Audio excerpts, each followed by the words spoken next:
We are pleased to be joined by licensed marriage and family therapist Robin Fertel.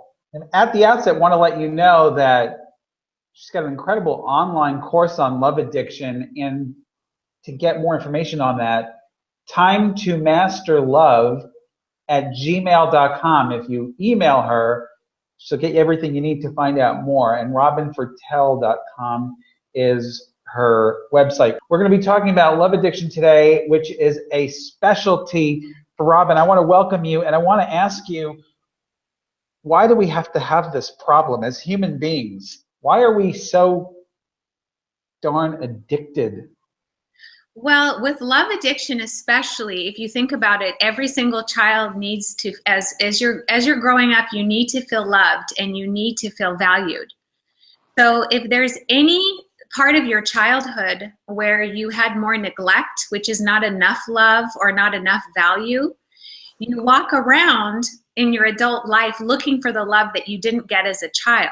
So while it's normal and a human need to love, when you get love addicted, you need too much love, and you need the love that you don't have for yourself or the love that your parents didn't give you. So that's where it stems from with love addiction. And there's also brain chemistry, which we talk a lot about, right? So Correct. What's going on in our brains? All of this has some sort of a physiological component, right? Absolutely. What happens actually in brain development is that there is the executive functioning, which is the frontal part of our brain. And in that is where we use logic or reasoning. But what develops first is the back of our brainstem, and our limbic area. So if you have had a lot of neglect or childhood trauma, you are underdeveloped in your executive functioning, and most of your behaviors and thoughts are coming from your emotions or your brainstem, which is more of a survival instinct of fight, flight, or freeze. So in love addiction, it does lodge in the brain because you can get so addicted chemically to that dopamine rush or that norepinephrine rush that the back of your brain is being stimulated and you're not able to access the rational thinking. And so it can be like a drug. When you fall in love with someone or you have someone as a fantasy, you're actually feeling high, much like an addict. And is it that rationality goes out the window, or is it that we're just thinking less rationally? How does our rationality work?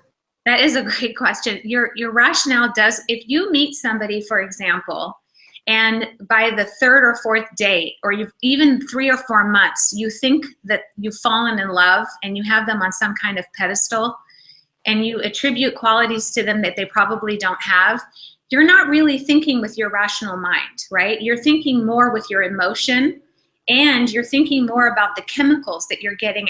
And love addicts especially oftentimes mistake that chemical rush or the obsession with love. So it absolutely is happening there in your brain. Now, Robin, you see an opportunity here. The opportunity of the pain of love addiction or having fantasy over your ex is an opportunity to take your perception away from that person and really do some inner soul searching and find out why was I so addicted to this person? And I need to understand in this moment that this fantasy or this obsession is not what love feels like. So why is it that I got addicted to someone that wasn't good for me or that was more abandoning of me? And you look deeper into your own self rather than making the other person responsible and just thinking, well, I'll go to the next partner and then the next time will be different. You find yourself in similar cycles. We have a question from Meadow 30. Can a person prone to love addiction find themselves in a good relationship with a non-love addict, and also relationships that are love addict relationships, like some good, some bad? You know what, that's a great question. If you find somebody, if you have this inner pain and this inner abandonment from or neglect from parents, and you have this childhood trauma that you haven't dealt with, it's very unlikely that you're going to meet somebody that's not another love addict or love avoidant. the people I work with usually don't find other functional adults. They're in relationships with other love addicts or love avoidance. So it is possible, anything's possible, but highly unlikely that if you suffer from love addiction or love avoidance, that you're going to find someone functional. Because normally what people tell me, and I'm a recovered love addict myself, is that when you find someone that's functional for you or healthy for you, you might get bored in that relationship. It's not stimulating that trauma bond that you would have with someone that's more love addicted or love avoidant. So it's possible, but not plausible. When you talk about the trauma bond, what's in that recipe for disaster, so to speak, between two people? Okay. So let's just say, let's just assume for a minute it's a heterosexual couple, okay? So if a woman had more neglect, abandonment, or abuse from her father, she has a trauma, right, in her. Now, if she gets in a relationship with a man and he has enmeshment from his mother, meaning that the mother was very, very needy of him, he has a trauma bond that he thinks every time he gets too close to a woman, she's going to rob his identity. So in the background, her neglect from her father is matching and trauma bonding with his enmeshment from his mother. And it would be with homosexual couples, it's the same sex parent. So that's the trauma bond. Do you see? It's a little girl, right. I need you, I need you to be whole. And then the guy saying, oh, get away from me because you're going to rob my identity like my mom did. So it sounds like what you're saying, that they almost latch on to each other. Yes, it's like a vicious cycle. And one more trauma bond is, trauma bond can also be, oh, I had a really bad divorce. Oh, I had a really bad divorce. It's like you're bonding through one another's pain. That can also be a trauma bond. You can, what you want is to have a love bond, not a trauma bond. Is there more to this trauma bond than simply the enmeshment and the abandonment? Are there other sort of not too tangential ingredients in that recipe that also sort of foment the latching of that bond? That's a great question, because it can also be that you had an okay relationship with one parent and then the same-sex parent you had trauma with. So it can go between both or one parent. One huge trauma for a lot of people that trauma bond is the neglect trauma. So I'll have clients that come in and they say, well, I didn't have any abuse, I didn't have any criticism, but when you really examine what was happening within their family, they had a lot of siblings, so mom was too busy to give them enough attention, dad worked a lot. Neglect trauma, or a parent dying or divorcing, neglect trauma and someone not being there is actually more harmful than for some people than actual abuse, because you can't really name what didn't happen. So you come into relationships as you're an adult, as you're empty. You're empty inside because you didn't get fed in that way. And then you're clinging to other people to get the love that you did not get as a child, but you can't name what didn't happen. When these two individuals get together, and these are the trauma bonds that are getting together, what are they getting out of the relationship that's keeping them excited and keeping them attracted? It's exactly the intensity of the relationship and the drama that's happening. So one person's pulling away and the other person's walling off. And then the other one pulls away and the other one walls off. And so there's a lot of intensity with not quite knowing if there's a strong, secure attachment. And so it's like, there's a book called I Hate You, Don't Leave Me. It's like some people know they don't want to be in this relationship. It's not healthy for them, but they don't know why. They say it's because I love the person. That's not love. If it's that painful, it's not love, it's obsession, it's addiction. So it's this cycle of intensity on the outside that's keeping them stuck in the cycle. But it's also the wounded child, the love addict is saying, can I get this person to love me? Because if I can, I'll be enough.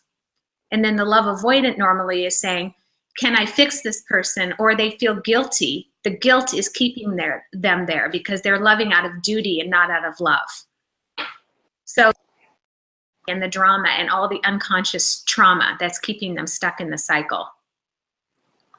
Now, we may not know those of us who are in this, who are lay folks, may not know about these trauma bonds and what exactly we're in the middle of. So because we're not necessarily aware of this, what are we missing as lay people? How can we get a lay person who's involved in a relationship like this, who knows and sees that something is wrong? What do they need to do to sort of snap out of it and realize that, hey, this is bigger than they think? There's some deeper issues here. Yes, that's a great question also. The number one thing is to smash the fantasy, okay? The fantasy is I can change the person. The fantasy is if I was lovable enough, the person would love me. The fantasy is if we just try harder. And then also mistaking that, the fantasy is mistaking the obsession for love. So it's first breaking the fantasy. And if you need to, write down a list of all the reasons why the relationship isn't working, especially if you're fighting or you're in pain or the other person's walling you off. Okay, the next step is you can't do anything if you have a low self-worth and you're feeling worthless shame and you feel badly about who you are and you're trying to get something from somebody else to make you feel whole. It's the great lie of our culture is that if you have enough money, if you look this way, if you have the exact right lover, if you have the right love at the relationship, that somehow you're going to be fixed and you're going to be whole. And so you've got to start, my suggestion is if you can't leave and you can't break fantasy, you've got to start putting the focus back on yourself and giving yourself, taking care of yourself, affirming yourself, and loving yourself the way that your parents didn't do. Because you can't leave if you feel like you're 5 years old and you're full of shame. I want to get to some questions, but before I do, you just raised an interesting point, sort of being your own parent. For those of us who don't have the experience of being a parent, how does one become their own parent? That is the great thing I suggest to people is, even if you don't have kids, is to get a parenting book. A really loving parenting book. What do you say to yourself when the phone doesn't ring or the text message isn't coming through and you're starting to feel abandoned in the relationship, whether you're in one or you're withdrawing from one? If you tell yourself, oh, you piece of crap, you're unlovable, you're never going to find anybody, you're not good enough, and you start listing all the things that you've done wrong and you feel guilty and you feel shame, you're in a downward spiral and you're actually being meaner to yourself. You're abusing yourself more than the person that you were with. And so it's really about reprogramming. Remember that prefrontal cortex is start using your executive functioning. And I know it's like cliche to do the affirmations, but I like them, is that I have self-worth. I have a spirit and a soul, or whatever you believe spiritually, and you start utilizing that and affirming yourself, saying loving, nice things to yourself. Like you don't have to be perfect, or all you have to do is get through today. Things that you would say to a friend that needed you, instead of obsessing over the other person, checking your emails, checking your texts, checking your Facebook account. It's just all a way to get out of who you are and focus on someone else. And you're abandoning yourself just like your parents did. Oh, that's interesting. So you're saying that in a sense, we're abandoning ourselves. Yes. When we engage in these kinds of behaviors. And you say we're abandoning ourselves because exactly why? Well, again, if you had a lot of neglect or shame, or you have done a lot of things in your past that you can't forgive yourself for, or you have some stress going on that you don't know how to handle, it's easier, just like it would be to drink or take drugs or love addict. It's easier to focus on something that you can't control, that you think is going to make you feel good, than actually be within yourself and find out who you are, whether you're spiritual or not, spiritual being, emotional, psychological. It's easy to even check your phone. Phone can be an addiction too. You're escaping who you are because you're trying to get something, and you'll never get enough of what you're trying to go after. It's all within you. So it's really about knowing that and spending time in that place. So it's almost as if you're not facing to the reality of having to parent yourself. Exactly.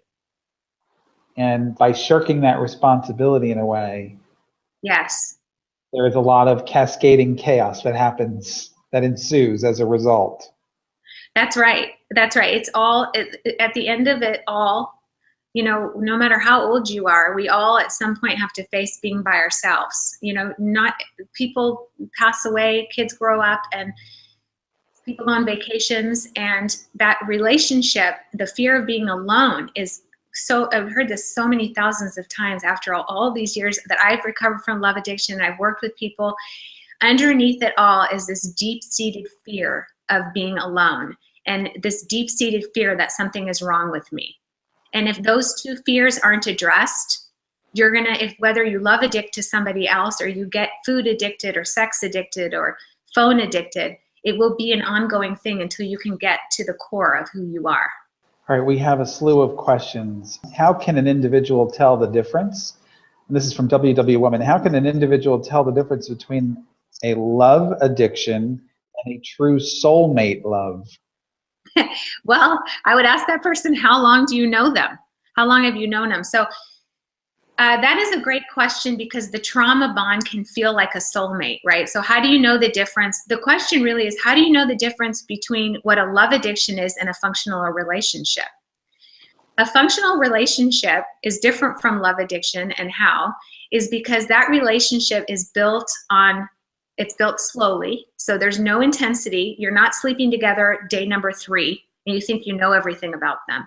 So it's a slow, I love organic food. So it's a slow organic growth to where trust can be built before you rush into anything that's too intimate. And that your core values match.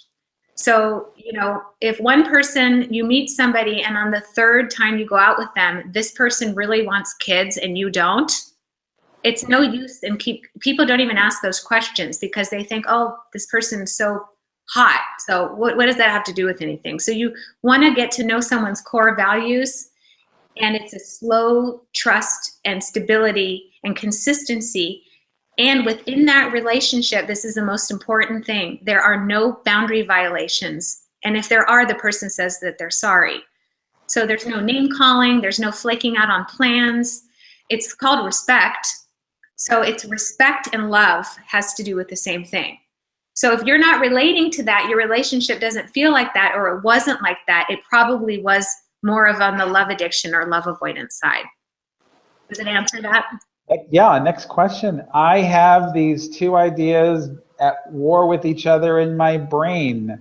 Yes. One says I dodged a bullet. The other says I lost the love of my life. I know.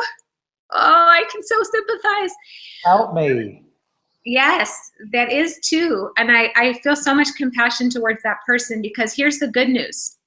The part of you that thinks you lost the love of your life is your wounded child. The other part of you that knew you dodged a bullet, listen to that one. Because look, there's 3 parts of you. There's your wounded child, there's your spiritual functional adult self, your mature self, and then there's the angry teenager. So in this work, I coach people, and you learn how to listen to the part of you that knows the truth, which is that you, I don't want to use the word dodged a bullet, but that relationship wasn't healthy for you. So those 2 parts of you, you're lucky that you have those 2 parts, because some people in withdrawal only have the wounded child. Does that make sense? So it's good when you have those 2 sides of you. That means that you're in recovery. Because if you were just saying, I dodged a bullet, and that's all you heard, then you would be more in the love-addicted, wounded child state. So congratulations. Member Heal Me says, great answer. Soulmates aren't always for life. Sometimes just lessons. Yes. I love that. That's actually absolutely true. The people that I was terribly love addicted. I almost died from my love addiction when I recovered from it years ago. And then I came to this work. Thank God. But it was the greatest gift that I ever had, because it helped me help you right now. And it also helped me get to the root of all of my deep wounds. We don't necessarily have to end up with our soulmates, is what we're saying, right? There's this, we have this, well, I don't know if we want to call it a fantasy, but there's this belief sometimes that if we happen to run into a soulmate, even if we're married, even if, you know, they're married or they're with someone or there are other obstacles to the relationship, and somehow this idea that we were meant to be with this person, right? And you're kind of saying that, well, it's different, and not necessarily. Yeah, you might have been meant to be with them at the time because it brought up, unfortunately, all this pain that you need to heal now. So for that time, it probably was your soulmate. But we have this romanticized vision of what a soulmate is, and the soulmate is within you. You are your own soulmate. Another question here is, what does it mean to be recovered? What is recovery in this case? Oh, wow. These questions are awesome. I love it. There's 5 core symptoms that you know you've recovered from love addiction. It's when you have self-worth, enough self-worth, when you can set healthy boundaries, when you are able to state your feelings and thoughts. I know it's kind of a long answer. When you're interdependent, and when you can be moderate. So basically, you've recovered from love addiction when you have mature thinking and mature actions, and you're not in fantasy that somebody else is going to come along and fix the hole in your soul. But there's a lot to do with recovery, and with love addiction, you really need a specific treatment for it. Regular therapy doesn't touch some of this, in my experience. Talk therapy, not enough. What is the ratio healing time versus the time in the relationship? And we always hear different algorithms for this, right? Equations. It takes 2 years, 2 years. So yeah, like dog years or whatever. What do you think of that? Oh gosh, I love the human mind. How we, you know what? The pain is your pain, and if you addict to something else, you are going to go a lot slower in your recovery process. You've got to, in love addiction, go through withdrawal, which is a lot like a drug withdrawal. And like this website, the Exaholics website, when you get support and you can go through maybe a 12-step program or get to the root of your love addiction, you're going to heal a lot faster than somebody that is drinking to mask the pain or using drugs or going out with a whole bunch of different people or using sex addiction. So the less outside addictions you have and the more you focus on yourself and your own recovery, the quicker you're going to get out of that awful, awful withdrawal pain. The pain can be so unbearable, as we know. Unbearable. And unbearable, and you hear it so often, people say, I'll take physical pain off of this emotional pain. You don't know what to do about the emotional pain. Yes, but, because it's not a regular breakup. It's when you talk to your friends, it's not like a regular breakup. You're feeling pain like you're losing, like someone's dying. And so your friend might say, well, just, have a gallon of ice cream or go out with your friends and you'll get over it. And some people can do that, but when you've got love addiction, it's actually similar to what heroin addicts tell me when they go through heroin withdrawal. It's a real serious disease, illness. Yeah. And when you're in the throes of it, what can you just on a base level tell yourself? Like, because we're talking about a lot of these bigger issues and how to handle this stuff as far as having a path forward and mapping out, strategizing for what we need to do for ourselves and how we need to think of ourselves. But when you're in that that rawness, it's 2 o'clock in the morning, and you're really suffering.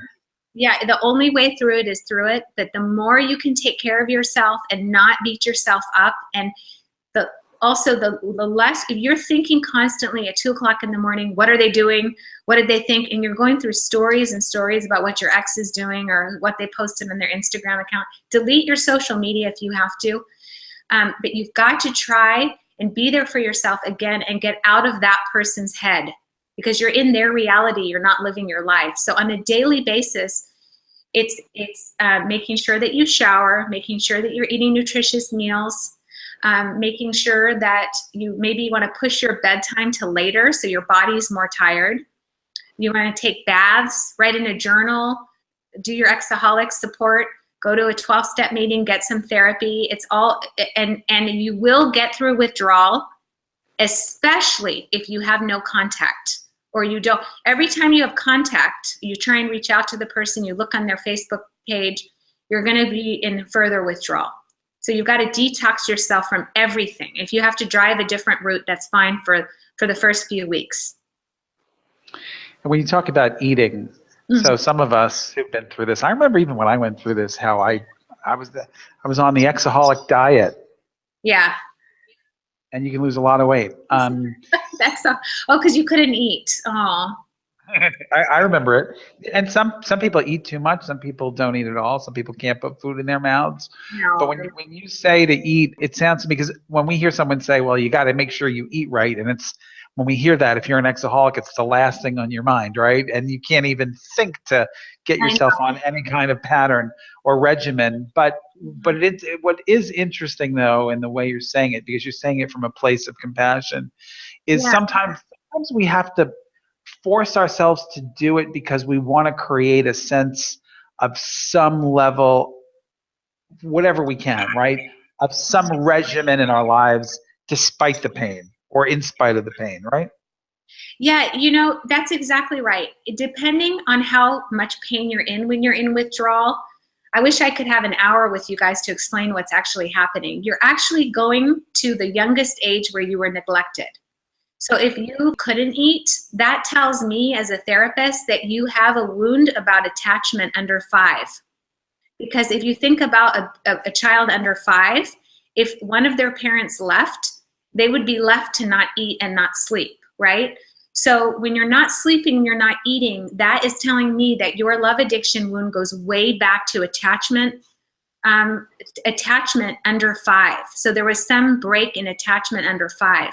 So think of yourself as a baby or a 4-year-old or a 3-year-old. In fact, you can even put a picture of yourself on your phone and do for yourself what you would do for a baby that was wounded that didn't have their parent, right? You would, if they couldn't eat solid foods, you would give them milk, so then you drink smoothies.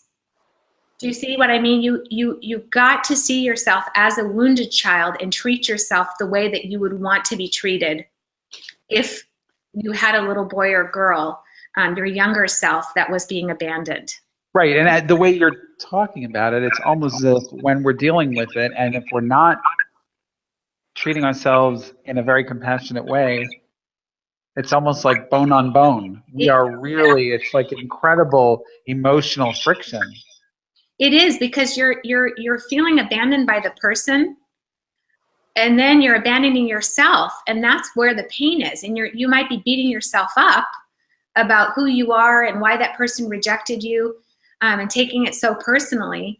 And by the way, this is also a great thing to realize if you are in withdrawal. When you are an adult, you cannot be abandoned as an adult. You can only be left. Only children can be abandoned. When kids are abandoned, they could die. But as an adult, because somebody left you or it got too much for you and you left and you're feeling abandoned, the only thing that happened is that you were left. So it's not survival, even though it feels like it is. That's interesting. And on some level, you're saying that we are in this trauma and what we're experiencing, we're accessing in a way where we're channeling this very, very early version of ourselves going way, way back. And by the way, no matter how old we are, right?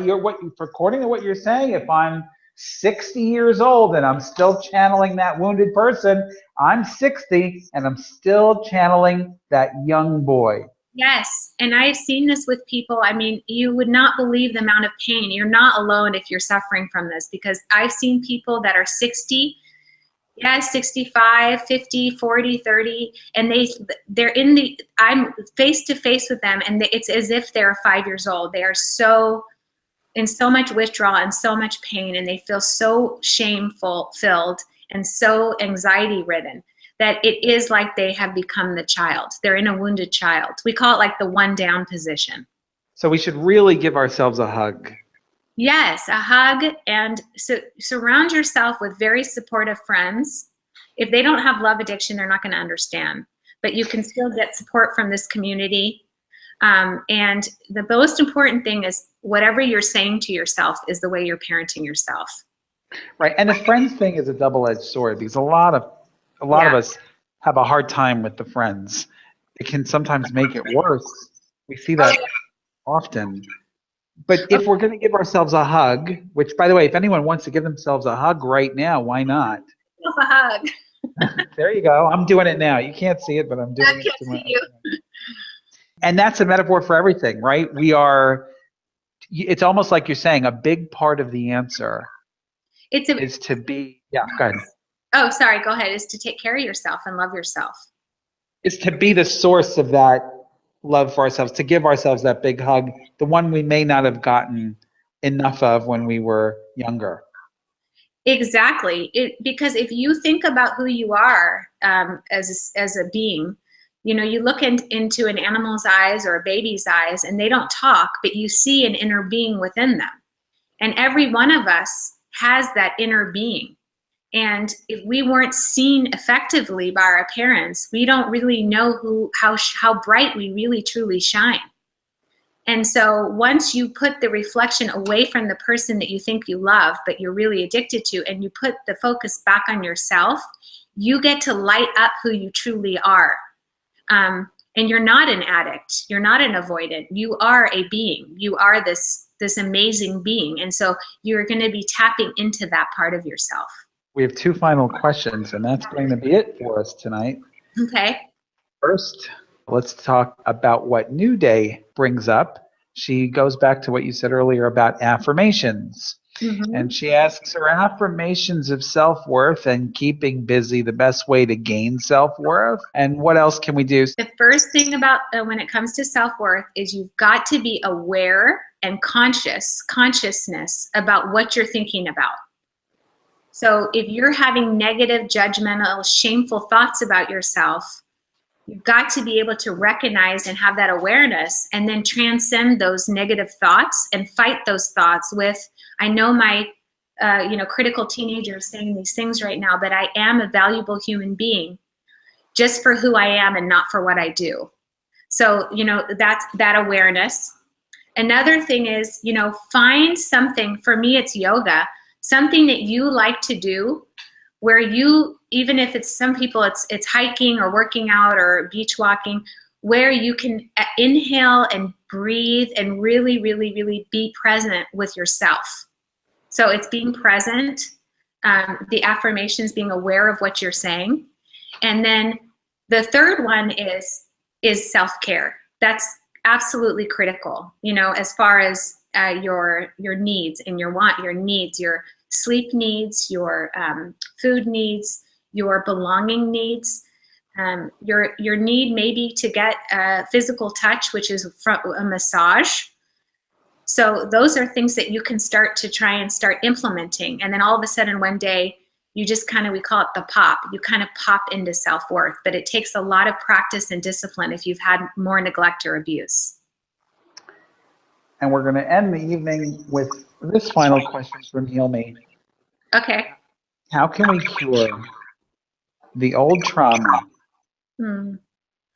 for good before our next relationship so it doesn't repeat in the next relationship and the next breakup? Oh my goodness. Okay. I wish I had an hour with you to explain that. It's a whole process. There's a whole treatment plan. There's a whole process. But basically what you want to do is, this is just a suggestion. And if you don't feel stable enough now to do this, don't do this. But you can actually make a list of 0 through 18, what your traumas were and where you were wounded. Because remember, in love addiction, you're going back to that original trauma. And in your mind's eye, I do this with people during, we call it inner child work. You can actually go in a vision and visit that child at the very time that you had that trauma and say to that child what you didn't have said, what you wanted your parents to do or say that they didn't do or say. You can actually heal yourself through these visualizations. But the main thing in the visualizations is to restore your self-worth. If you don't have enough self-worth and you're dating again and you feel that shame, wait until you have that self-worth to start dating again. But there's a whole treatment and process to get through to those deep wounds. So a few things, folks. timetomasterlove@gmail.com. That's how you email Robin Fertel, licensed marriage and family therapist. She has a great online course on love addiction. You can also check her out, robinfertel.com. Licensed marriage and family therapist she is, and she's in the California region, I think Southern California. And Robin, do you still see clients or take clients, or sort of, how's that going? I did come up with this course because I have a wait list right now to get in. And so this was just a way that people can do the 6-week course without seeing me. And then if they still need me after the course, they can see me. But I still do see clients. I do groups. I go to people's homes. I do intensives. I do all of PM Melody's work. So I love this work. I'm passionate about it. And you can definitely recover from it. This has been an eye-opening, almost an hour that we spent together. And I want to thank all of you for amazing questions. I want to thank Robin for amazing insights. And the fact that we always say this, that it's amazing when someone's actually not just talking the walk, when they've walked the walk, how much richer is the experience of hearing from them